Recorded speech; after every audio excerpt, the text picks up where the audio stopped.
الحمد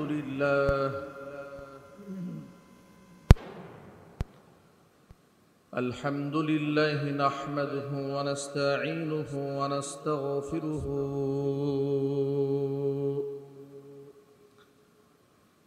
ونعوذ بالله من شرور أنفسنا ومن سيئات أعمالنا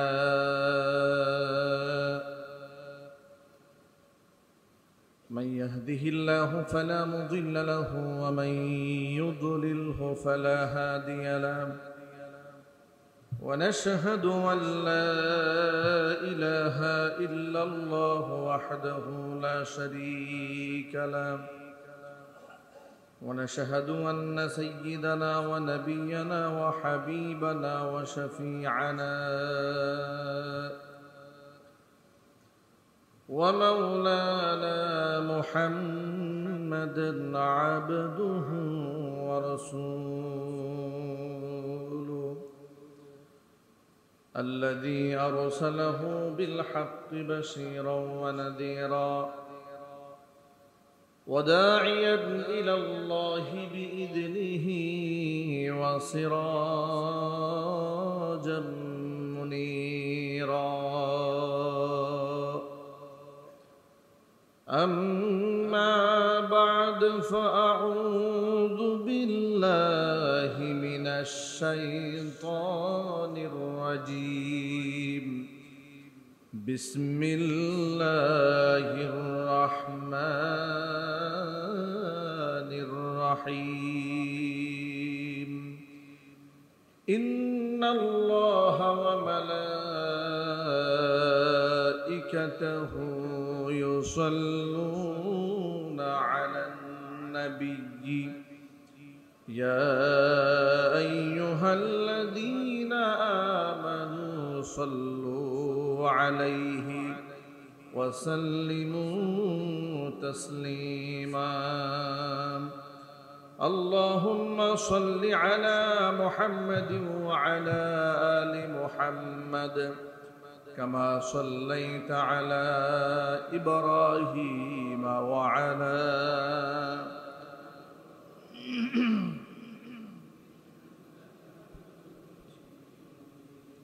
اللهم بارك على محمد وعلى آل محمد كما باركت على إبراهيم وعلى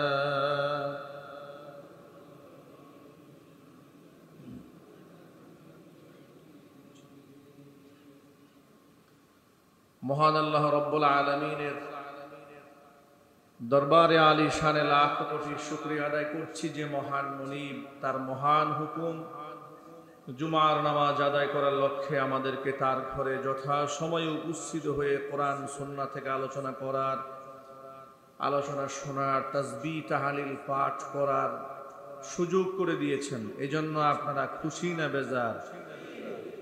কম না বেশি? উচ্ছ্বসিত কণ্ঠে খুশি মনে মন প্রাণ উজাড় করে আল্লাহ পাকের শেখানো ভাষায় শুকরিয়া আদায় করছি। জবান ছেড়ে দিয়ে সকলে একযোগে বলছি আলহামদুলিল্লাহ। রব্বানা লাকাল হামদ হামদান কাসীরা তাইয়িবান মুবারাকান ফীহি ربنا لك الحمد كما ينبغي لجلال وجهك وعظيم سلطانك আল্লাহ পাক আমাদের জুমার নামাজকে কবুল করুন। আমাদের জিন্দেগীর গুনার খাতা আল্লাহ তাআলা মাফ করে দিন। কাল হাসরের কঠিন ময়দানে আজকের এই ইবাদত আল্লাহ পাক আমাদের সকলের নাজাতের জরিয়া হিসেবে কবুল করুন। আল্লাহ পাকের মাহবুব পিয়ারা বান্দাদের গুণাবলী, যে গুণাবলীর কথা আল্লাহ কোরআনে বিস্তর আলোচনা করেছেন সূরাতুল ফুরকানে, যার ধারাবাহিক আলোচনায় আমরা করছিলাম। সমস্ত গুণগুলো আল্লাহ পাক আমাদের মধ্যে আনয়ন করার তৌফিক দান করুন। গত জুমায় আমরা আলোচনা করেছি আল্লাহর বান্দা যারা হবে তাদের এক অনন্য অসাধারণ বৈশিষ্ট্য হচ্ছে অন্যায় হত্যার সাথে তারা জড়িত হবে না। অন্যায় হত্যা তারা কখনোই করবে না। ওয়ালা ইয়াজনুন, এমনকি তারা জিনা ব্যভিচারে লিপ্ত হবে না।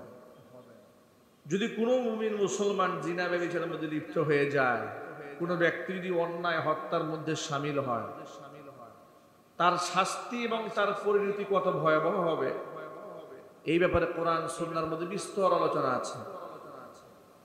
সংক্ষিপ্ত আলোচনা গত জুমায় আমরা করেছি। মান কাতালা নাফসান বিগাইরি নাফসিন আও ফাসাদিন ফিল আরদি ফাকান্নামা কাতালান নাস জামিআ।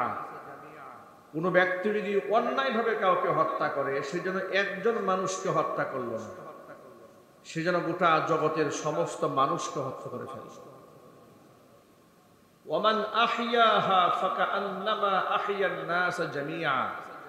যে ব্যক্তি একজন ব্যক্তিকে প্রাণে বাঁচিয়ে দিয়েছে, সেজন্য একজনকে বাঁচায়নি, সেজন্য গোটা জগতের সমস্ত মানুষকে বাঁচিয়ে দিয়েছে। একটা মানুষ হত্যা করা যেমন জঘন্যতম অপরাধ, মানুষের জীবন বাঁচানো ঠিক এমন এক মহান ইবাদত। এই জন্য মা তার এত বেশি মর্যাদা হয়, মায়ের সমতুল্য কেউ হয় না। এর কারণ হচ্ছে মা তার দুগ্ধপোষ্য সন্তানকে প্রতিনিয়ত নতুন নতুন জীবন উপহার দেয়। কেমন যেন মা তার মৃত্যুপথের যাত্রী এক সন্তানকে নতুন জীবন উপহার দেয়। যখন একটা দুগ্ধপোষ্য সন্তান যখন ক্ষুধার যন্ত্রণায় তৃষ্ণায় যখন বুক ফাটা আর্তনাদ নিয়ে চিৎকার দেয়, গলাটা শুকায় গেছে, শ্বাসনালীটা একদম শুকায় গেছে, তৃষ্ণা কিংবা ক্ষুধায় তার জীবন যখন উষ্ঠাগত, মা সন্তানের কান্নার আওয়াজ শুনে মায়ের ব্রেনের মধ্যে একটা হিট করে। ওই বেদনা থেকে মায়ের স্তনে আল্লাহ পাক দুধ দান করেন। সেই স্তন্য যখন সন্তানের মুখের মধ্যে সে তুলে দেয়, দুই এক ঢোক সে টান মারা মাত্র শিশু সন্তান কেমন যেন নতুন জীবন ফিরে পায়। এই জন্য মায়ের এক এক ফোঁটা দুধের মূল্যের দাম এত বেশি হয়, যেন এক একটা জীবন। যত ফোঁটা দুধ সে সন্তানকে খাইয়েছে, সে যেন তার সন্তানকে এতগুলো জীবন উপহার দিয়েছে। এই জন্য পৃথিবীর কোন সন্তান মায়ের কোনো ঋণ শোধ করতে পারে না। মায়ের হক আদায় করে সন্তান পুরো দিন শেষ করতে পারে না। নবী করিম সাল্লাল্লাহু আলাইহি ওয়াসাল্লামের কাছে জনৈক সাহাবী এসে আরজ করেছিলেন, হে আল্লাহর রাসূল, আমার বৃদ্ধা মাকে আমি একেবারে নিজের কাঁধে বহন করে হজবত পালন করেছি, ওকুফে আরাফা করেছি, মিনা মুজদালিফায় গমন করেছি, তোয়াফ করেছি, সাই করেছি, সাফা মারওয়া, এত কিছু যে করেছি, আমার মায়ের ঋণ কি শোধ হয়েছে?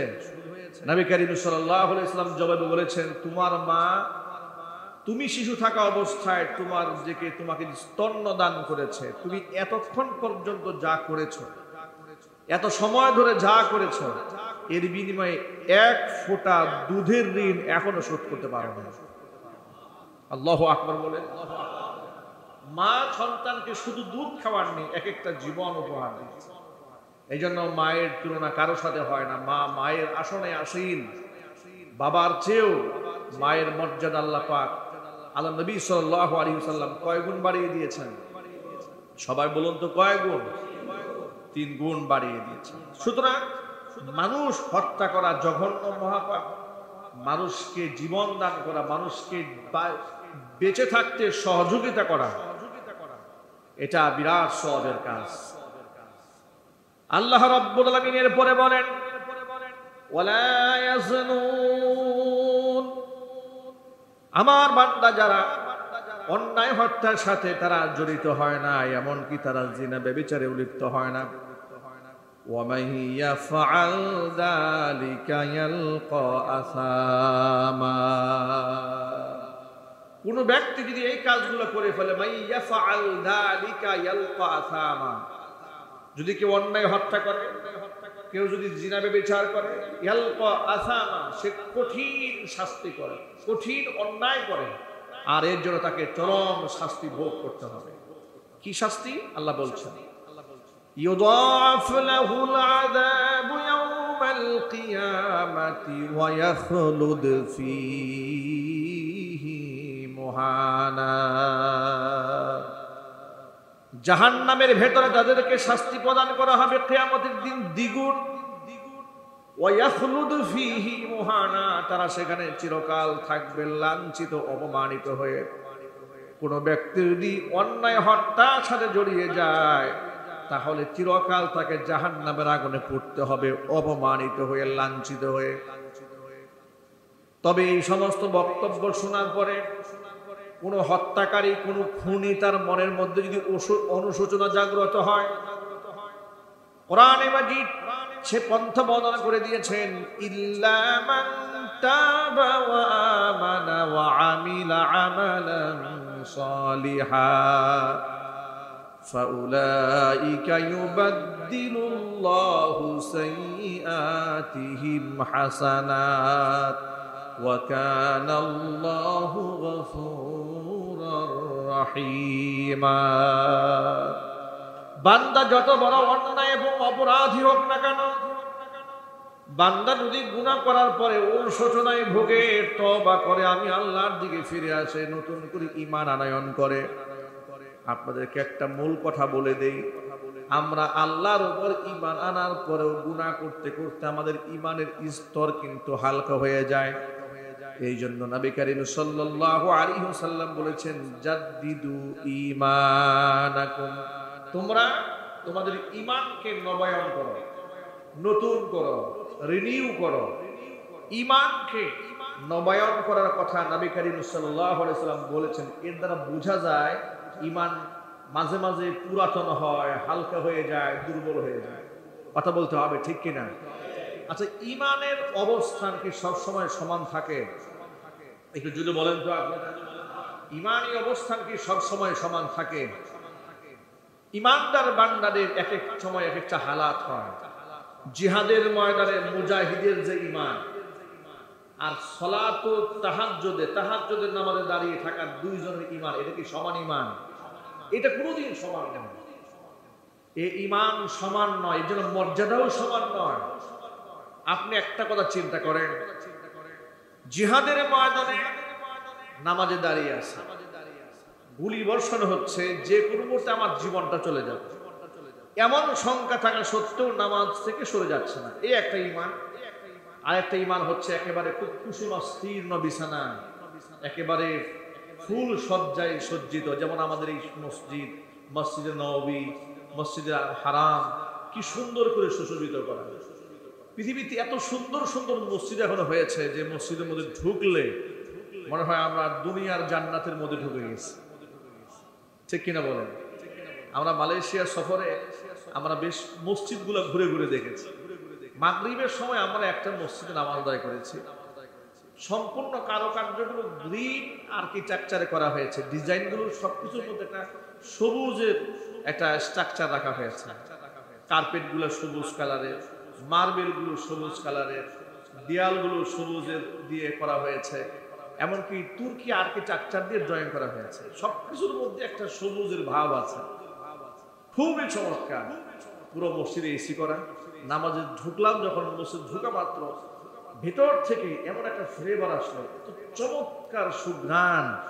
আমরা সফর সঙ্গী যারা ছিলাম তারা সকলেই বললাম, এটা কি আমরা দুনিয়ার জান্নাতে ঢুকলাম না? সুবহানাল্লাহ বলবেন না? একদম নীরব নিস্তব্ধ।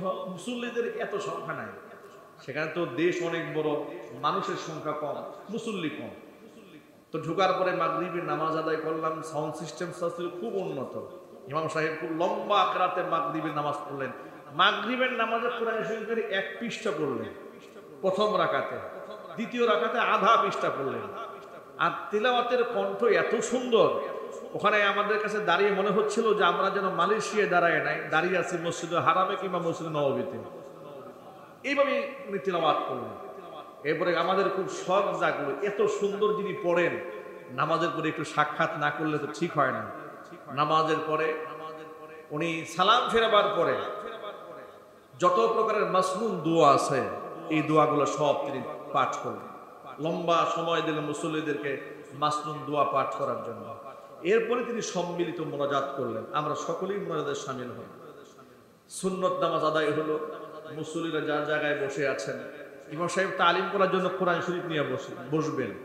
এর মাঝখানে যে 5 মিনিট সময় ছিল, আমরা যারা ছিলাম, আমাদের সাথে ওলামা ইকরাম যারা ছিলেন, তারা ইমাম সাহেবের সাথে সাক্ষাৎ করলেন। ইমাম সাহেবের পরিচয় পাওয়ার পরে তিনি আমাদেরকে জানালেন তিনি মিশর আল আজহার বিশ্ববিদ্যালয় থেকে স্নাতকোত্তর ডিগ্রি লাভ করার পরে তাকে মসজিদে ইমাম হিসেবে নিয়োগ দেওয়া হয়েছে।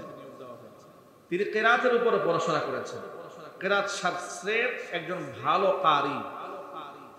এরপরে প্রত্যেক নামাজের আগে যেটা দেখলাম যে বড় বড় কেন্দ্র জামে মসজিদগুলোতে উপরের মাইক দিয়ে 5 মিনিট 10 মিনিট বিশ্বের শ্রেষ্ঠ কারিদের তিলাওয়াত বাজানো হয় মাইকে। সব মসজিদগুলো আমাদের বাঁচতে থাকে, বিরাট দেশ, খোলামেলা জায়গা, এক ভিন্ন অনুভূতি, মনে হয় যেন মুসলমানদের এই দেশ। সুবহানাল্লাহ বলে।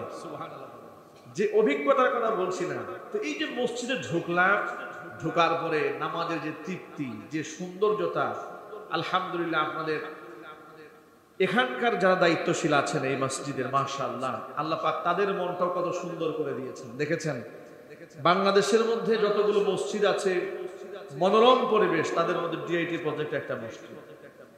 আলহামদুলিল্লাহ বলবেন না? না শুকরিয়া আদায় করার দরকার আছে না নাই? আলহামদুলিল্লাহ জুড়ে বলেন। এই যে মিম্বারে বসে আমরা কথা বলছি, আমার দেখা মতে বাংলাদেশের সেকেন্ড কোনো কপি আমি দেখিনি। মাশাআল্লাহ, আল্লাহর ঘরে সৌন্দর্যতা নিয়ে, আল্লাহর ঘরের উপর যাদের দিল এত রুজহান থাকে, আল্লাহ পাক যেন জান্নাতে তাদের অট্টালিকা আরো সুন্দর করে সাজায় দেন। আরো চিল্লায় কোন আমিন। সভাপতি সাহেব একটা কথা বলেছিলেন আমার কাছে অনেকদিন আগে। তিনি বলেছিলেন, আমি তার বাসায় গিয়েছিলাম 2000 সালে করা, তার বাড়িটা এত সুন্দর করে পরিপাটি করে করা, অনেক টাকা ব্যয় করে করেছেন। তিনি বললেন, হুজুর আমি মসজিদ করার সময় এই বিষয়টি মাথায় রেখেছিলাম যে মসজিদ যেন আমার ঘরের চাইতে সুন্দর কম না হয়। সুবহানাল্লাহ বলবেন। যে আমি আমার আল্লাহর ঘরের দায়িত্ব নিয়েছি, আমার মনের ইচ্ছা আমার ঘরের চাইতে আমি সুন্দর করে আল্লাহর ঘর বানাবো। আল্লাহ পাক যেন তাদের এই তার দিলের এই নিয়তকে পরিপূর্ণ করে দেন। এই ওসিলায় জিন্দেগি গুনাহ খাতা আল্লাহ মাফ করে দেন। এবং আপনারা যারা সহযোগিতায় যারা আছেন, আল্লাহ পাক যেন এই মসজিদের খিদমাতের ওসিলায় আপনাদের জিন্দেগির সমস্ত গুনাহ খাতা আল্লাহ মাফ করে দেন। যে কথা বুঝাতে চেয়েছিলাম, ইমানের হালাত পরিবর্তন হয়। কিছু কিছু জায়গা আছে গেলে ইমান দুর্বল হয়ে যায়, ঠিক কিনা বলেন? একটা উচ্ছৃঙ্খল পরিবেশ, মাদক সেবন করা হয়, অশ্লীল পরিবেশ, গান বাজনা বাজতেছে, ওখানে গেলে কি ইমান তাজা হয়? ইমানের কাঁটা নড়তে থাকে, শয়তান ওয়াসওয়াসায় দেয় যে আরেকটু দাঁড়ায় থাক, ভালোই তো লাগতেছে। আমার আলাইহিম আয়াতুহু যাদাতুহুম ঈমানা।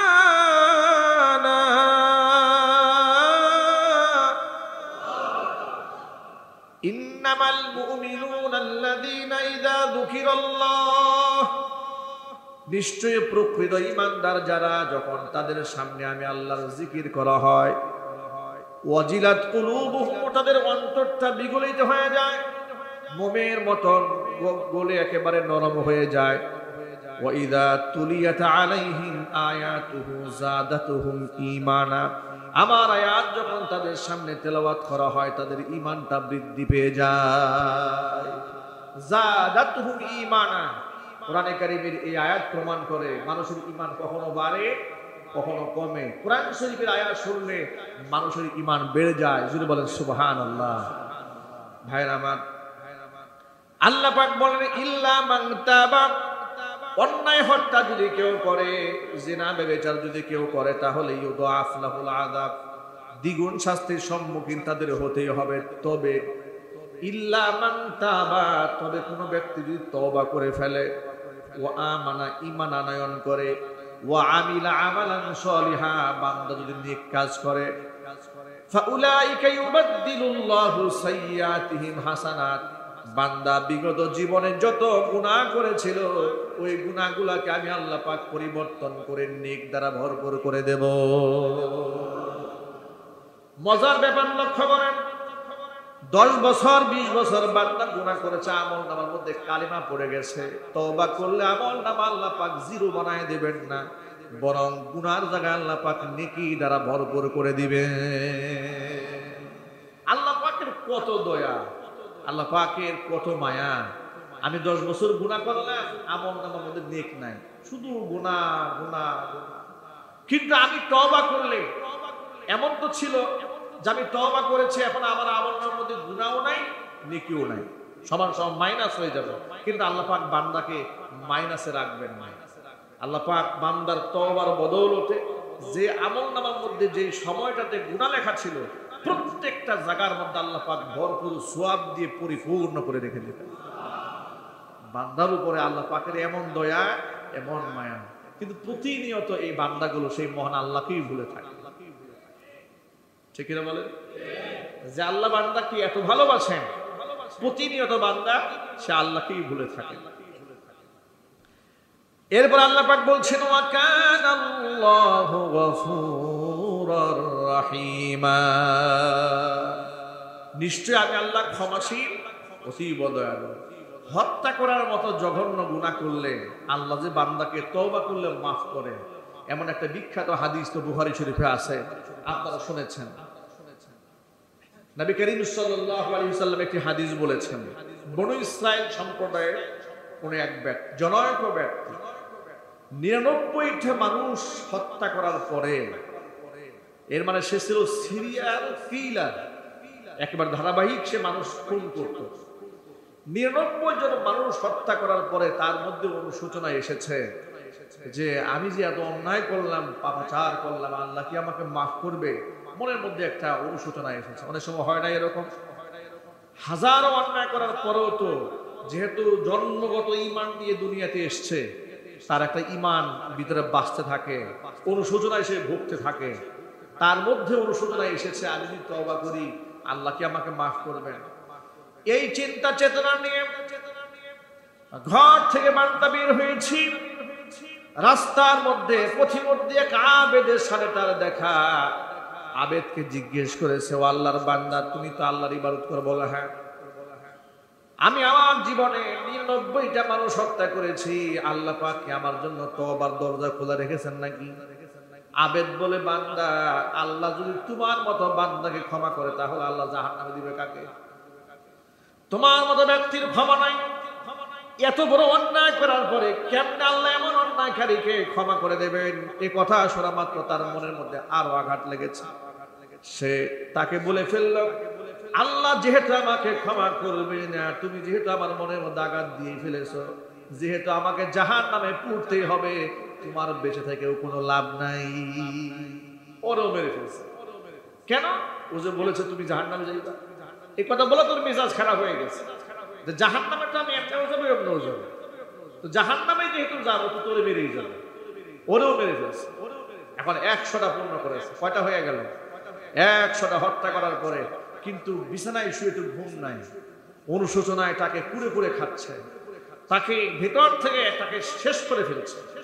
তার অপরাধ প্রবণতা তার মধ্যে জাগ্রত হয়েছেও, সে অন্যায় করেছে, কিন্তু অনুশোচনা যখন জাগ্রত হয়েছে, এখন না তার বিগত কথা মনে পড়ে অস্থির হয়ে যাচ্ছে প্রতিনিয়ত। আবার সে ঘর থেকে বের হয়ে যাচ্ছে। ঘর থেকে বের হয়ে যাওয়ার পরে জনৈক আলেমের সাথে সাক্ষাৎ হয়েছে। আলেমের সাথে শরণাপন্ন হয়ে বলছে, আল্লাহর বান্দা, আমি আমার জীবনে 100 মানুষ হত্যা করেছি, আল্লাহকে আমাকে ক্ষমা করবেন নাকি? তিনি বললেন, নিশ্চয়, আল্লাহ পাক রহমান, আল্লাহ পাকের দয়া, আল্লাহ পাকের মাগফিরাত অনেক প্রশস্ত, তোমার এই পাহাড় পর্বতের চাইতেও বেশি, সুতরাং নিশ্চয় আল্লাহ পাক তোমাকে ক্ষমা করে দিবেন। তুমি যদি খাস দিলে তওবা করো, আল্লাহ তোমাকে মাফ করবে। তো তোমাকে আমি একটা পরামর্শ দিই। পরামর্শ হচ্ছে, অমুক এলাকায়, নির্ধারিত একটা এলাকার কথা বলেছেন, ওখানে একজন ভালো দিনদার আল্লাহর ওলি আছে, তুমি তার কাছে গিয়ে ওখানে গিয়ে তওবা করো এবং তার কাছে গিয়ে ওখানে গিয়ে নতুন করে জীবনযাপন শুরু করো, তাহলে দেখবা তোমাকে আল্লাহ মাফ করে দেবেন, তুমি একটা নতুন জীবন পাবে। ব্যক্তি গুনাহ থেকে পরিত্রাণ পাওয়ার আশায় তওবা করার নিয়তে অনুশোচনায় ভুগে ঘর থেকে বের হয়ে ওই বাড়ির উদ্দেশ্যে রওনা হয়েছে, আল্লাহর ওলির বাড়ির দিকে। ঠিক আল্লাহ পাক কার মৃত্যু কখন রেখেছেন এটা তো আল্লাহ ছাড়া কেউ জানে না। আর এটা এমনই নির্ধারণ, ফাইদা জাআ আজালুহুম লা ইস্তাখিরুনা সাআতাও ওয়া লা ইস্তাকদিমুন। আল্লাহর ওলির বাড়িতে যাওয়ার পথে প্রতিমধ্যে মালাকুল মাউত এসে পড়েছে জান কবজ করার জন্য। এখন জান কবজ করার পরে ইমানদার বান্দার রূহের এক অবস্থা হয়, আবার গুনাহগার বান্দার রূহের আরেকটা অবস্থা হয়। ইমানদার বান্দা যারা, তাদের জন্য আসমানে রহমতের ফেরেশতারা অপেক্ষায় থাকে কখন এই রূহটাকে তারা গ্রহণ করবে। তাদের জন্য আসমানের দরজাগুলো খুলে দেওয়া হয়, সুবহানাল্লাহ। পক্ষান্তরে যারা বেঈমান হয়, কাফের হয়, তাদের রূহগুলাকে এভাবে গ্রহণ করা হয় না। সেটা প্রথম আসমানের দরজা খোলা হয় না, ওখান থেকে ছুঁড়ে মারা হয় তার আত্মাকে। তখন সে আত্মা এমন নিকৃষ্টভাবে সিজ্জিনের দিকে চলতে থাকে, মারাত্মকভাবে অপমানিত হয়ে লাঞ্ছিত হয়ে সে সিজ্জিনে চলে যায়। এখন রহমতের ফেরেশতারা আসছে এই মৃত ব্যক্তির রূহ নিয়ে যাওয়ার জন্য। পক্ষান্তরে আবার গজবের ফেরেশতা যারা, শাস্তির ফেরেশতা, তারাও আসছে। জাহান্নামের ফেরেশতা যারা, তারাও আসছে এই রূহ নেওয়ার জন্য। ফেরেশতাদের মধ্যে বাক বিতণ্ডা শুরু হয়ে গেছে। জান কবজ হয়ে যাওয়ার পরে ফেরেশতাদের মধ্যে বাক বিতণ্ডা। রহমতের ফেরেশতারা বলে, ব্যক্তি ক্ষমা প্রার্থনা করার নিয়তে ঘর থেকে বের হয়ে গেছে, মানে তার তওবা সে করে ফেলেছে। তওবা করে ফেলেছে মানে এই আত্মা যারা জাহান্নামের ফেরেশতারা তারা পাওয়ার উপযুক্ত নয়, এটা আমরা গ্রহণ করব। জাহান্নামের দায়িত্বরত ফেরেশতারা বলে না, সে 100টা খুন করেছে, এখনো পর্যন্ত সে তওবা করে কমপ্লিট করতে পারে নাই, আমরা এই রূহ গ্রহণ করব। ফেরেশতাদের মধ্যে যখন বাক বিতণ্ডা শুরু হয়েছে, আযাবের ফেরেশতা রহমতের ফেরেশতাদের মাঝে, এমন সময় আল্লাহ রাব্বুল আলামিন জিবরাইল আলাইহিস সালাতু ওয়াস সালামকে সমাধান করার জন্য মাঝখানে পাঠিয়ে দিয়েছেন। জোরে বলুন সুবহানাল্লাহ। জিবরাইল আলাইহিস সালাতু ওয়াস সালামকে সমাধান করার জন্য পাঠিয়ে দিলেন, যাও ফয়সালা করে আসো। কিভাবে ফয়সালা করব, কি ফয়সালা করব? আল্লাহ পাক বলেন, জায়গা মাপ দাও। রহমতের ফেরেশতাদেরকে বলো তারা যেন জায়গা মাপ দেয়, আবার আযাবের ফেরেশতারা আছে তারাও যেন জায়গা মাপ দেয়। তওবা করার জন্য আল্লাহর ওলির বাড়ির দিকে যদি পথ সে বেশি গিয়ে থাকে, তাহলে প্রমাণ হয়ে যাবে তার তওবা মঞ্জুর। রাস্তা যদি কম হয়ে থাকে, বোঝা গেল তওবা এখন মঞ্জুর হয় নাই, ফেরেশতারা জমি মাপ দিয়েছে। হাদিস শরীফের মধ্যে এসেছে, নবী করিম সাল্লাল্লাহু আলাইহি ওয়াসাল্লাম বলেছেন, আল্লাহর ওলির দিকে তার পথটা অনেক লম্বা ছিল, বেশি দূর সে যেতে পারে নাই, কিন্তু আল্লাহ রাব্বুল আলামিন বান্দাকে ক্ষমা করার জন্য তো ওয়াসিলা তালাশ করেন। ও যে খাস দিলে তওবার জন্য ঘর থেকে বের হয়ে গেছেন, এই খবর আল্লাহর কাছে আছে না? আরো জোরে বলুন। আল্লাহ পাক সে প্রশস্ত জমিনকে সংকীর্ণ করে দিয়ে আল্লাহর ওলির দিকে যে রাস্তা, সেটাকে শর্ট করে, ভুল কোনদিন তওবাকে পেছাবো না, বলি ইনশাআল্লাহ। অন্যায় হয়ে গেলে একেবারে সাথে সাথে আল্লাহর কাছে একেবারেই কাকুতি মিনতি করে দিল থেকে অনুশোচনায় ভুগবো, তওবা করব, আর মনে মনে সিদ্ধান্ত গ্রহণ করব, জীবনে এমন পাপ আর কোনোদিন করব না। আমরা বলি ইনশাআল্লাহ। দান বাক্সগুলো যাচ্ছে, মেহেরবানি করে আপনারা জেনে খুশি হবেন, মসজিদের কনস্ট্রাকশনের কাজ চলছে, চলমান। সদকায়ে জারিয়াতে আপনারা অংশগ্রহণ করুন। আল্লাহ পাক আমাদের দানগুলোকে কবুল করেন, মঞ্জুর করেন। তাহলে আমরা তওবা করব তো ইনশাআল্লাহ। কবে তওবা করব? যখন গুনাহ হয়ে যাবে তখনই। কোনো গুনাহ হয়ে যাওয়ার পরে এমন কাল বিলম্ব করব না যে আগামী বছর হজের সিজন আছে, এই বছর যা করার করে ফেলি। কি আছে না? নাই কথা বলে না। আপনাদেরকে ছোট্ট একটা গল্প শোনাই, বুঝাবার জন্য, শুধু বুঝাবার জন্য। তওবাকে যারা পিছাইয়ে রাখে, এমন বহুত লোক আমাদের খুব ঘনিষ্ঠ। বলেছি, ভাই চলেন একটা মাহফিলে যাই, সফর সঙ্গী করে নিয়ে যাব। উদ্দেশ্য হচ্ছে আলেমদের সাথে মিশলে তো দিল পরিবর্তন হয়। একদিন আমাকে আমার খুব ঘনিষ্ঠজন একদিন বলেন, হুজুর আমার যে বেশভূষা এখন যাওয়া যাবে না। কিছুদিন পরে যাব। আমি বললাম কিছুদিন পরে যাওয়ার দরকার না, আপনি যে বেশে আছেন এই বেশেই আমার সাথে চলেন, কোনো সমস্যা নেই। না লোকেরা খারাপ বলবে, মাহফিল কর্তৃপক্ষ বলবে মাদানী হুজুরের সাথে প্যান্ট শার্ট পরা লোক আসছে। আমি বললাম আরে বাবা, আমার সাথে প্যান্ট শার্ট পরা লোক কেন, আমার সাথে হাফ প্যান্ট পরা লোকেরা যাবে, জুব্বা পরে ফিরে আসবে। কথা বলে না, যদি বলুন ঠিক কিনা? এটাই তো হওয়া উচিত। প্যান্ট শার্ট পরে যাবেন, হাফ প্যান্ট পরে যাবেন, জুব্বা পরে ফিরে আসবেন, লোকেরা বলবে হুজুরের সাথে চলাফেরা করে পরিবর্তন হয়ে গেছে। আলহামদুলিল্লাহ, আমাদের সাথে সঙ্গ দিয়ে এমন বহুত মানুষের জীবন আল্লাহ বদলাই দিয়েছে। কে বদলে দিয়েছেন?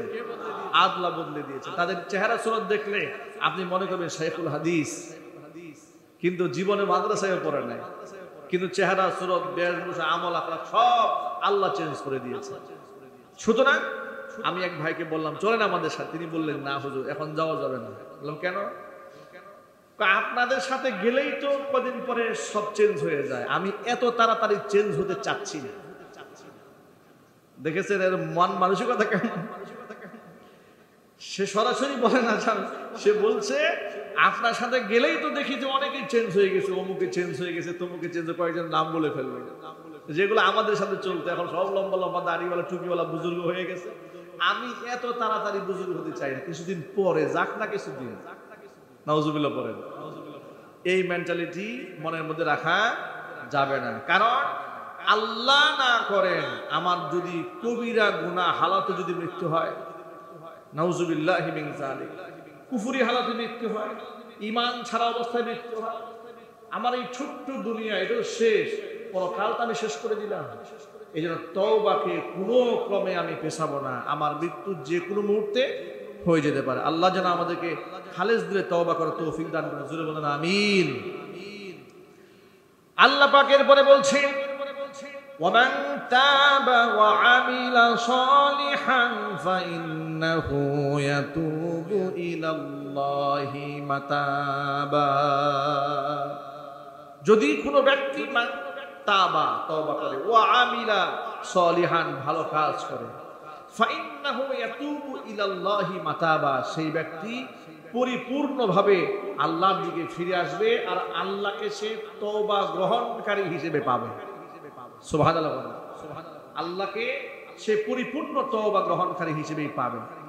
এরপরে ইমানদার বান্দাদের অনন্য এক অসাধারণ একটা বৈশিষ্ট্য আছে, সেটা কি? ওয়াল্লাযীনা লা ইয়াশহাদুনা আয-যুর, আমি আল্লাহর বান্দা যারা তারা কোনোদিন মিথ্যা সাক্ষ্য দিবে না। লা ইয়াশহাদুনা আয-যুর, মিথ্যা সাক্ষী তারা কোনোদিন দেবে না। মনে রাখবেন, দুনিয়াতে যত বিচার হয় সাক্ষীর কারণ মাধ্যমে বিচার হয়, ঠিক কিনা বলেন? ফয়সালা কিসের ভিত্তিতে হয়? সাক্ষ্য প্রমাণের ভিত্তিতে ফয়সালা হয়। সে ফয়সালা সঠিকও হতে পারে, ভুলও হতে পারে। সাক্ষীরা যদি মিথ্যা কথা বলে, মিথ্যা সাক্ষ্য দেয়, বিচারকের কিছু করার থাকবে? সবাই বলেন না।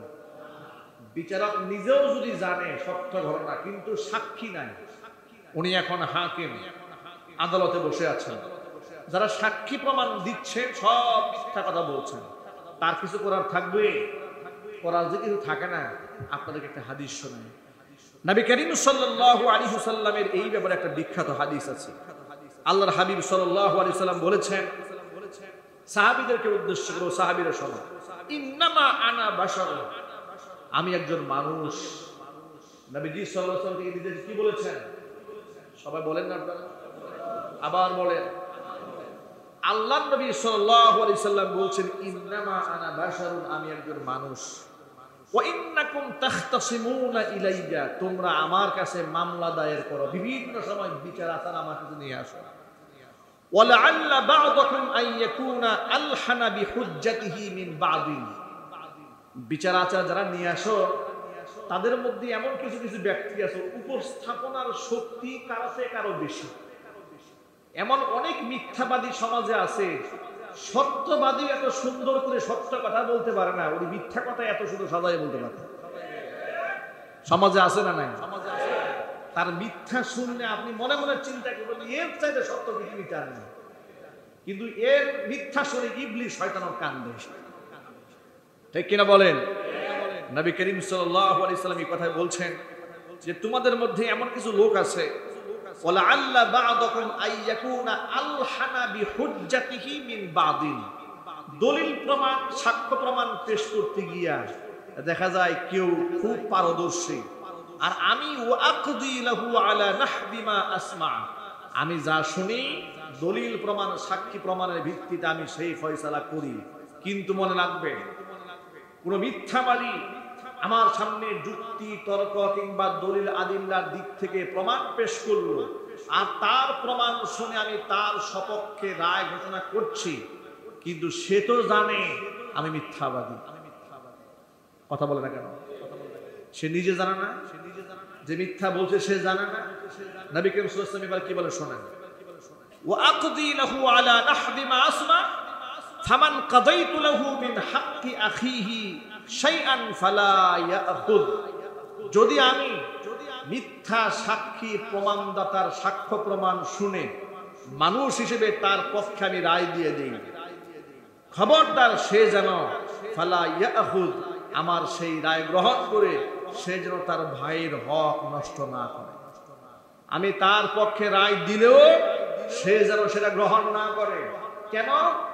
ফাইন্নামা আক্তাউ লাহু কিতাআতাম মিনান নার, মনে রাখবে আমি তার মিথ্যা সাক্ষ্য প্রমাণের ভিত্তিতে যে রায়টা দিয়েছি মানুষ হিসেবে, এটা শুধু তার পক্ষে রায় দেই নাই, জাহান্নামের একটা টুকরা ধরিয়ে দিয়েছি।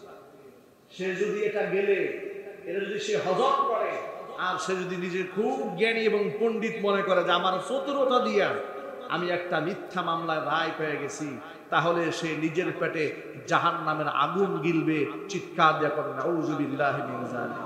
এই হাদিসটা বুখারী শরীফের হাদিস, হাদিসটা মুসলিম শরীফের হাদিস, সম্পূর্ণ বিশুদ্ধ রওয়ায়েতে এসেছে।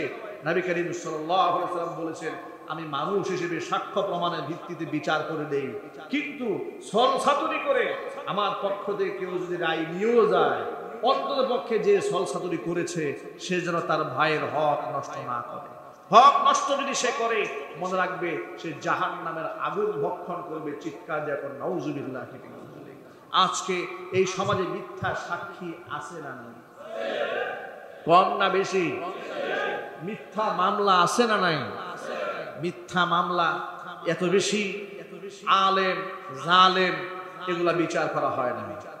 কথা বলতে হবে তো, ঠিক কিনা বলেন? আমাকে 2018 সালে মাহফিল স্টেজ থেকে ধরে নিয়ে গেছে, মঞ্চ থেকে নিয়ে যাওয়ার পরে মামলা দেওয়া হলো। আমি মামলার নথিপত্র পড়ে দেখি আমার পকেটের মধ্যে নাকি 15টা ককটেল পাওয়া গেছে। নথিতে লিখেছে 15টা ককটেল পাওয়া গেছে, এবং কোনো ওয়াজ মাহফিল থেকে আমাকে নেওয়া হয়নি, আমাকে নেওয়া হয়েছে এক গোপন মিটিং থেকে। দেশের মধ্যে অরাজকতা করার জন্য আমরা একটা গোপন বৈঠক করছিলাম। এই সমস্ত যারা লিখেছে, আপনি চিন্তা করেন, আপনি মিথ্যা লেখেন, মিথ্যারও তো একটা ক্লাস থাকা উচিত। কথা বলেন, এমন ভাবে মিথ্যা লিখবেন যাতে করে দুই একটা মানুষ বিশ্বাস করে। এমন কথা কেন লেখেন? শয়তানও বিশ্বাস করে না। কথা বলে না কেন? এগুলা চলে। আবার শুনলাম এই মামলার নাকি রিকভারিও দেওয়া হয়েছে, মানে ওই যে বোমগুলা পাইছিল আমাদের পকেটে, এগুলো নাকি রিকভারি দিয়েছে। চিন্তা করা যায়? নবী করিম সাল্লাল্লাহু আলাইহি ওয়াসাল্লাম ব্যাপারে কি বলেছেন শোনেন। আল্লাহর নবী সাল্লাল্লাহু আলাইহি ওয়াসাল্লাম বলেছেন, আলা উনাব্বিউকুম বিআকবারিল কাবাইর, কবিরা গুনার মধ্যে জঘন্যতম কবিরা গুনাহ কথা কি তোমাদেরকে বলবো না? সাহাবায়ে কেরাম বললেন, নিশ্চয় বললেন। হুজুর বলেন, শোনো। জঘন্যতম কবিরা গুনাহ হচ্ছে 1 নাম্বার আল ইশরাকু বিল্লাহ, আল্লাহর সাথে শরীক স্থাপন করা। 2 নাম্বার হচ্ছে উকুকুল ওয়ালিদাইন, পিতা মাতার নাফরমানি করা। 3 নাম্বার হচ্ছে কাউলুজ জুর ও শাহাদাতুজ জুর, মিথ্যা কথা বলা অথবা মিথ্যা সাক্ষ্য দেওয়া। মিথ্যা কথা বলা কবিরা গুনার মধ্যে সর্দার গুনাহ, মিথ্যা সাক্ষী দেওয়া কবিরা গুনার মধ্যে সর্দার গুনাহ, যেটা মানুষেরা 500 টাকার বিনিময়ে এমন মিথ্যা সাক্ষ্য দেয় একটা মানুষের জীবন বরবাদ হয়ে যায়। কথা বলেন ঠিক কিনা? ক্ষমতার দম্ভে কিংবা দুনিয়ার কিছু নাজ নিয়ামত গ্রহণ করার স্বার্থে আপনি যা করলেন, মনে রাখবেন সমস্ত কর্মকাণ্ড রেকর্ড হয়ে যায়। যে পরিণতি আপনি একটা পরিবারের উপর চাপিয়ে দিয়েছেন, আপনার পরিবারকে এর চাইতেও জঘন্য পরিণতি ভোগ করতে হবে। ঠিক কিনা বলেন? মনে রাখতে হবে। কয়েকদিন আগে দেখেছেন না, এক এমপিকে টুকরা টুকরা করে ফেলে দেওয়া হয়েছে।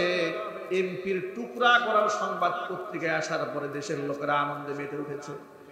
লোকেরা বলতেছিল যে এইরকম বহু মানুষকে সে আগে নিজে টুকরা করছে, বিনিময় আল্লাহ পাক পরেও টুকরা বানিয়ে দিয়েছে।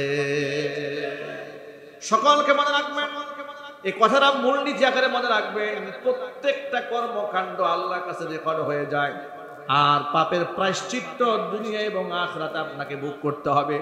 দুনিয়াতে সীমিত আকারে আর ভয়ঙ্কর আকারে ভোগ করতে হবে পরকালে। আল্লাহ পাক যেন আমাদের সকলকে হেফাজত করেন। জোরে জোরে কোন আমিন। মিথ্যা সাক্ষ্য দিলে কতজন মানুষের হক নষ্ট হয়। আপনি যার বিরুদ্ধে সাক্ষী দিলেন তার হক নষ্ট করলেন, এক নাম্বার। দুই নাম্বার, আপনি বিচার অর্থে ক্ষতিগ্রস্ত করলেন, তিনি মিথ্যা রায় দিয়েছেন, তাকে ক্ষতিগ্রস্ত করলেন। তিন নাম্বার, আপনি যার পক্ষে মিথ্যা সাক্ষ্য দিলেন আপনি নিজেরও ক্ষতি করলেন, তারও ক্ষতি করলেন। কথা বলেন ঠিক কিনা? যে মিথ্যা সাক্ষী দিয়েছে সে জাহান্নামের আগুন ভক্ষণ করেছে, তার নিজেরও ক্ষতি হয়েছে। যার পক্ষে বলেছে সে তারও ক্ষতি করেছে, অন্যের উপর জুলুম করেছে। এর মানে একটা মিথ্যা সাক্ষ্য চতুর্মুখী এক জুলুমের পরিবেশ তৈরি করে সমাজে। অনেকগুলো মানুষের হক একসাথে নষ্ট করে বরবাদ করে দেয়। এই জন্য মিথ্যা সাক্ষ্য প্রদান করা কবিরা গুনার মধ্যে জঘন্যতম কবিরা গুনাহ। মিথ্যা কথা বলা কবিরা গুনার মধ্যে জঘন্যতম কবিরা গুনাহ। আমরা আল্লাহর বান্দা যারা নিজেদেরকে আল্লাহর বান্দা বলে দাবি করি, কোরআন মাজিদের সূরা ফুরকানে বর্ণিত এই গুণগুলো নিজেদের মধ্যে আনয়ন করার দরকার আছে না? আজকের পর থেকে কোনো প্রকারের মিথ্যা সাক্ষী, মিথ্যা বক্তব্য, মিথ্যা কথা আমরা বলবো না। আমরা কি ওয়াদা করতে পারি ইনশাআল্লাহ? হাত তুলে ওয়াদা করেন, ওয়াদা করেন, আল্লাহর কাছে হাত তোলেন। আল্লাহ যেন আমাদের সকলকে তওবা করার তৌফিক দান করেন, মিথ্যা পরিহারের তৌফিক দান করেন। আল্লাহ পাক মিথ্যা সাক্ষ্য দেওয়ার মতো জঘন্য ভয়াবহ গুনাহ থেকে বেঁচে থাকার তৌফিক দান করেন। জোরে কোন আমিন।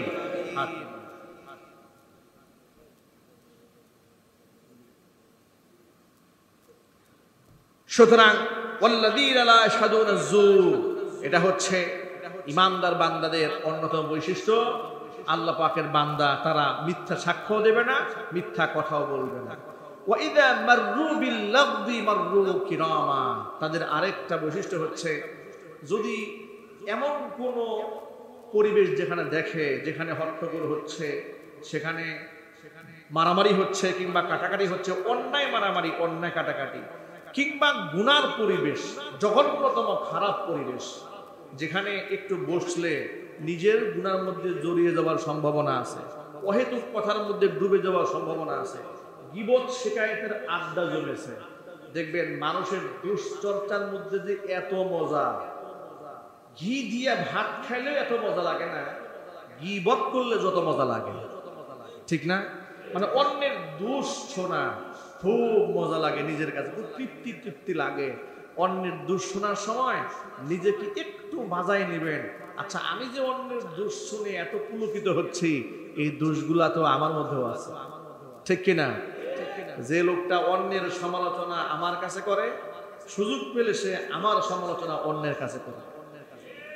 এই পরিবেশে একজন ইমানদার বান্দা বসবে না, এই পরিবেশ থেকে সে এড়িয়ে যাবে, এই পরিবেশকে এড়িয়ে চলবে। এটা হচ্ছে আল্লাহ পাকের বান্দাদের অনন্য অসাধারণ বৈশিষ্ট্য। আমরা কি এই কথাগুলো আমল করতে পারবো ইনশাআল্লাহ? আল্লাহ পাক যেন তৌফিক দান করে। জুড়ে বলেন আমিন। আমাদের এই ইমানদার বান্দাদের বৈশিষ্ট্যের বর্ণনা এখনো শেষ হয় না, সামনে আরো কয়েক জুমা লাগবে এগুলা শেষ করতে। আমরা পর্যায়ক্রমে আবার যখন আমরা আসবো ইনশাআল্লাহ, পর্যায়ক্রমে ধারাবাহিকভাবে আমরা সেই কথাগুলো আমল করবো ইনশাআল্লাহ। জিলহজ মাসের চাঁদ দেখা গেছে, আলহামদুলিল্লাহ বলবেন না? সবাই বলুন আলহামদুলিল্লাহ। কুরবানির একটা আমেজ আমাদের মধ্যে ইতোমধ্যে শুরু হয়ে গেছে। হজের আমেজ তো শুরু হয়েছে আলহামদুলিল্লাহ আরো বেশ মাসখানেক আগে থেকেই। আমাদের দেশ থেকে পৃথিবীর বিভিন্ন দেশ থেকে হজ যাত্রীরা হজ ব্রত পালন করার উদ্দেশ্যে অনেকেই ইতিমধ্যে চলে গেছেন, অনেকে প্রস্তুতি নিচ্ছেন। আমাদের মহল্লারও অনেক ভাই ব্রাদাররা আছেন যারা প্রস্তুতি নিচ্ছেন। যারা গিয়েছেন এবং যারা যাবেন, যারা নিয়ত করেছেন, আল্লাহ পাক যেন সকলকে হাজ্জে মাবরুর নসিব করেন। হজের সমস্ত বিধিবিধান কার্যক্রম আল্লাহ পাক তাদের সকলের জন্য সহজ করে দেন, আল্লাহ কবুল করে নেন। আমরা যারা দেশে আছি আমাদের কিছু পালনীয় আমল আছে। জিলহজ মাসের 9টা রোজা খুব গুরুত্বপূর্ণ। এই যে মাত্র শুরু হয়ে গেছে, আমরা যদি আজকে থেকে, অনেকে আজকে রোজা রাখছেন নাকি, অনেকে সৌদি দেখা গেছে আগামীকাল থেকে আমাদের বাংলাদেশে শুরু। আলহামদুলিল্লাহ, আমরা এই 9টি রোজা রাখার চেষ্টা করবো ইনশাআল্লাহ। বলি ইনশাআল্লাহ। কয়টা রোজা? যদি বলেন কয়টা, রাখার চেষ্টা করবো 9টা। যদি না পারি অন্তত পক্ষে ইয়াউমে আরাফা, আরাফার দিন আমরা রোজা রাখবো ইনশাআল্লাহ। আল্লাহ পাক যেন এই নফল রোজাগুলো রাখার তৌফিক আমাদেরকে দান করেন। এরপরে কুরবানির বিধিবিধান নিয়ে আমি আর আজকে আলোচনা করলাম না। ইনশাআল্লাহ পরবর্তীতে খতিব সাহেব যিনি আসবেন তিনি আপনাদেরকে কুরবানির সংক্রান্ত বিষয়ে ইনশাআল্লাহ আলোচনা করবেন।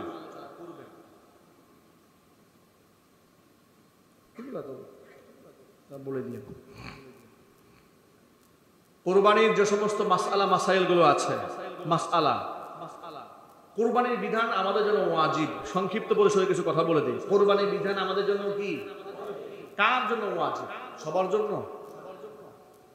বলেন সবার জন্য। যার উপর কুরবানির নিসাব ওয়াজিব তার উপর কুরবানি ওয়াজিব। এখন বলবেন কুরবানির নিসাব কি? যাকাতের যে নিসাব কুরবানিরও একই নিসাব, কিন্তু যাকাতের নিসাব হওয়ার জন্য তাকে 1 বছর যাকাতের সমপরিমাণ সম্পদের মালিক থাকতে হয়। যাকাত ফরজ হওয়ার শর্ত। আর কুরবানি ওয়াজিব হওয়ার শর্ত হচ্ছে মাত্র 3 দিন। কয় দিন?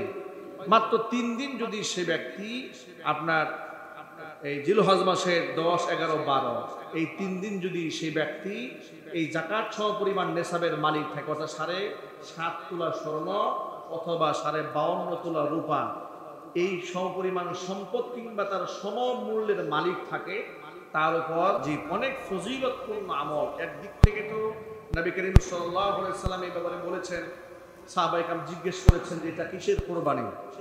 নবী করিম সাল্লাল্লাহু আলাইহি ওয়াসাল্লাম বলেছেন সুন্নাতা আবিকুম ইব্রাহিম, তোমাদের পিতা ইব্রাহিম আলাইহিস সালামের সুন্নাহ। সাহাবায়ে কেরাম জানতে চেয়েছেন যে ফামা লানা ফিহা ইয়া রাসূলুল্লাহ, এই কুরবানি করলে আমাদের লাভ কি? হুজুর বলেছেন বিকুল্লি শাআরাতিন হাসানা, প্রত্যেকটা পশমের বিনিময়ে আল্লাহ পাক আমলনামা আমাদের নেক লিখে দেন। তাহলে একদিক থেকে তো বিরাট বড় সওয়াবের কাজ একদিক থেকে, অন্য দিক থেকে দরিদ্র অসহায় মানুষকে পাশে দাঁড়ানোর মতো বিরাট এক সুবর্ণ সুযোগ পাওয়া যায়। এর মাধ্যমে আত্মীয়তার সম্পর্ক মজবুত হয়, বন্ধুদের সাথে সম্পর্ক ভালো হয়, মানুষের সাথে যাদের সাথে দীর্ঘ সময় দেখা সাক্ষাৎ হয় নাই, একটা ওসিলায় এদের সাথে আন্ডারস্ট্যান্ডিংটা মজবুত হয়, ঠিক কিনা? সুতরাং আমরা সকলেই চেষ্টা করব হক হালালের টাকা দিয়ে কোরবানি করতে ইনশাআল্লাহ। যারা সামষ্টিক কোরবানি দেন কয়েকজনে মিলে, এই ক্ষেত্রে খুব সাবধান। আমি আবার বলছি, যারা এজমালি কোরবানি দেন এই ক্ষেত্রে খুব সাবধানতা অবলম্বন করতে হবে। 7 জনে মিলে কোরবানি দিতে পারবেন, একজনও যদি হারামখোর হয়, টাকা যদি হারাম হয়, 7 জনের কোরবানি বাতিল। 7 জনের কোরবানি কি বাতিল। কিংবা 7 জনের মধ্যে সবার হালাল টাকা, কিন্তু নিয়ত সবার পরিশুদ্ধ না, একজনের নিয়তের মধ্যে গড়বড়। নিয়ত কি? সবাই কোরবানি দিচ্ছে, আমি না দিলে কেমন দেখা যায়, এ কোরবানি বাতিল। কিংবা এমন নিয়ত থাকে সবার ঘরে গোশত থাকবে, আমি কুরবানি না দিলে তো আমার ঘরে গোশত থাকবে না, নিয়ত এটা হয়েছে, এটাও বাতিল। একদম কুরবানি এটা আল্লাহর হুকুম পালন করার জন্য আল্লাহর সন্তুষ্টি কল্পেই করতে হবে ইনশাআল্লাহ। বলেন যদি এভাবে কেউ কুরবানি করে, নবী করিম সাল্লাল্লাহু আলাইহি সাল্লাম মা ফাতেমা রাদিয়াল্লাহু তাআলা আনহাকে বলেছেন যে তোমার কুরবানি জবাইকৃত পশুর রক্ত জমিনে পড়ার আগেই তোমার জিন্দেগির গুনাহ খাতা মাফ। কত চমৎকার কথা! বেনামাজির সাথে কুরবানি দেওয়া যাবে না, কারণ স্পষ্ট ফতোয়া, যেই ব্যক্তি চূড়ান্ত বেনামাজি সে মুসলমান না। কি কথা খুব খারাপ লাগেছে নাকি? আমি আবার বলি, রিপিট করি বুঝতে ভুল হলে, যে ব্যক্তি চূড়ান্ত বেনামাজি সে মুসলমান নয়। অমুসলিমের সাথে কুরবানি দেওয়া জায়েজ আছে? আপনারা বলবেন তার তো জানাজার নামাজ হয়। এটা আপনি জোর করে পড়েন দেখা হয়, কোরআন হাদিস তার জানাজা পড়তে বলে না। তাকেও প্রকৃত মুসলমান বলা যায় না। তাকে কোরআন হাদিসের মানদণ্ডে বেনামাজিকে মুসলমান বানাবার কোনো সুযোগ নাই। আবার বলি, নানান ব্যাখ্যা দায়ের করে আপনি বলতে পারেন যে মুসলমানের মতো চলে, সেটুকু আর বলে নাই আমি আল্লাহকে বিশ্বাস করি না। নানান ব্যাখ্যা দাঁড় করে মুসলমানের কাতারে কিছুটা দাঁড় করানো যায়। কথা বুঝেন নাই? সামনের কাতারে কোথায়? একেবারে লাস্টে কিছুটা কাতারে দাঁড় করানো যায়। আচ্ছা, আপনি চিন্তা করেন, এমন একটা থার্ড ক্লাস লোকের সাথে আপনি কোরবানি দেবেন? চিল্লাই বলে দেবেন? কথা একদম পরিষ্কার। আরবের বড় বড় শায়েখরা তো এমন কঠিন ফতোয়া দিয়েছে যে বেনামাজির সাথে আত্মীয়তা করা নাজায়েজ ঘোষণা করেছে। বেনামাজি জবাইকৃত পশুর গোশত খাওয়া হারাম ঘোষণা করেছে। এই ফতোয়াটা আরো মারাত্মক, কারণ হাদিসে খুব স্পষ্ট এসেছে যে ব্যক্তি নামাজ পড়ে তাকে মুসলমান বলার কোনো সুযোগ নাই। এই জন্য কথা পরিষ্কার, বেনামাজি যদি শুধুমাত্র গরু, খাসি আপনার আর বড় বড় ষাঁড় কোরবানি দেয় তা না, একেবারে যদি আসমান থেকে নাজিল করে দুম্বাও নিয়ে আসে আর যদি উটও নিয়ে আসে, তাহলে ওই কোরবানির মূল্য আর হক হালাল আদায়ের একটা ছাগলের মূল্য সমান হতে পারে। কথা বুঝতে পেরেছেন? এখন দেখবেন যে অনলাইনের যুগ, খাসি বিক্রি হচ্ছে 12 লাখ টাকা। দেখলাম 12 লাখ 16 লাখ টাকা খাসির দাম। গরুর দাম 80 লাখ 90 লক্ষ টাকা একটা গরুর দাম।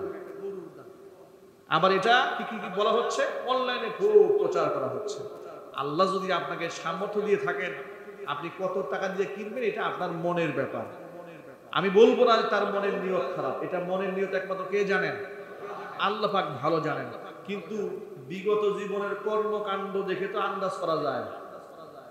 কথা বলেন, আপনার মনে কি আছে এটা আমরা জানতে চাই না, এটা আল্লাহর সাথে আপনার ফয়সালা হবে। কিন্তু আপনার বিগত জীবনের আমল দেখে তো কিছু আমরা আন্দাজ করতে পারি।